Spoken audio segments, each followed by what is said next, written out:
Hello Rocket League fans, welcome back to the channel. In our previous topics, we've often talked about the gameplay of Rocket League and how you can use certain tricks to become better at the game. But one thing that we often overlook is how and what we see can make a huge difference in our overall experience too. For example, playing single-player video games is always a straightforward experience. You may tweak a setting or two, but normally, once you pick a good display resolution for the game, you're good to go. However, when it comes to multiplayer and competitive video games, your camera settings make a huge difference, because being able to see things in the most efficient way vastly improves your gameplay capabilities too. This certainly applies to Rocket League. It comes with a bunch of different camera settings, and pro players have a couple of preferences that help them play better. So, what settings should you use, and how do they make such a difference? Let's find out. The very first thing to talk about here is camera shake. When I first started playing Rocket League, I had a lot of matches with friends who had been already playing the game for a while, but no one mentioned this to me because it's such a simple setting that people passively assume that you must know this already. Basically, the game has camera shaking on by default in the camera settings, and it activates every time your vehicle does something substantial or bumps into anything. It looks cool as an effect if you play very casually, but it's a nuisance when you try to play competitively, even in the early leagues. Anytime you hit something, you have to wait a few seconds to readjust yourself, and while it doesn't make a massive difference, it still helps quite a bit to be able to see things clearly if you turn this off.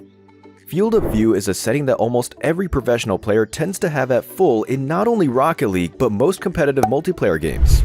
Why? The answer is simple. Having a higher field of view essentially zooms the camera backwards, which means that you get to see more on your screen.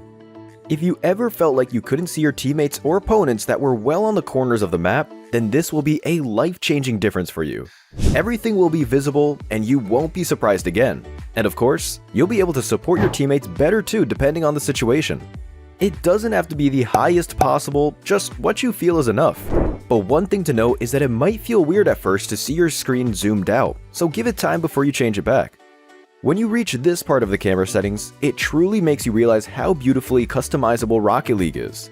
The names of these settings are very self-explanatory. Distance lets you zoom in and out of your car, which may sound similar to field of view, but it's quite different. While this may help you out a bit, don't zoom out too much from your vehicle because at the end of the day, being able to feel your vehicle in Rocket League helps you play better. Height lets you adjust where your camera begins, and angle is similar too.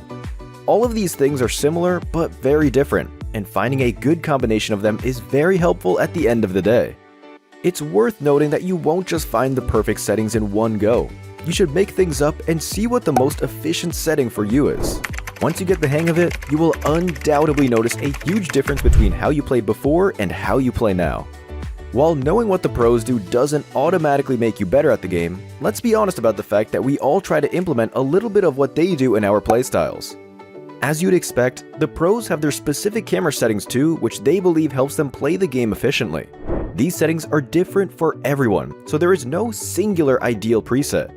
But if you apply some of these to your game, you can then try them out and tweak them to what you believe works best.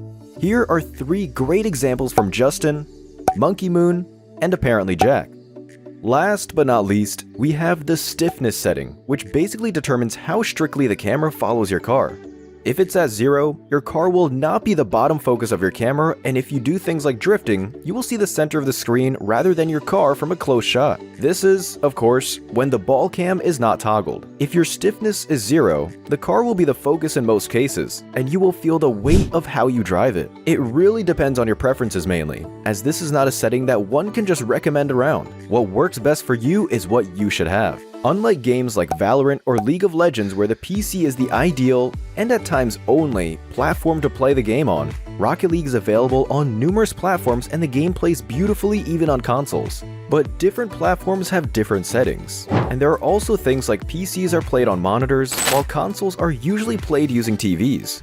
So, the settings you keep between the 2 platforms might be different at the end of the day. Don't try to stick to the same on 2 different platforms, and instead, adjust to what works best for each. The camera settings in Rocket League make a huge difference in your playstyle and efficiency. Better field of view, an adjusted height, and disabling camera shake have been things that really helped me out in gameplay, especially since it allowed me to even see players aiming for boosts at the corners of the screen, which I couldn't before. That being said, there is no perfect setting to copy. Everyone plays and thinks differently, so you have to find what works best for your hands, eyes, and mind, and then stick to it. And that's a wrap on today's topic. I'm sure by the end of this video, you now understand the importance of tweaking your camera settings in Rocket League. Just seeing isn't enough. You must make sure that you see what you need to. I hope you enjoyed this video, and if you're looking for more Rocket League content, then don't forget to explore more of this channel.